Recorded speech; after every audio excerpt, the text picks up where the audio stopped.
haleluya. Ubushobozi bw'Imana buca buza bukagukorera biciye mu kwihangana. Wa wundi yaraze kugushira hasi akakubona urengana akavuga ngo nakafise Imana, haleluya, reka bavuge ngo ufise Imana, haleluya.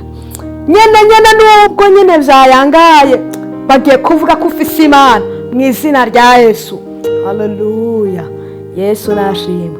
Yesu abwira abigishwa ati va hasi. Yesu nashimwe. Nawe va hasi, haleluya.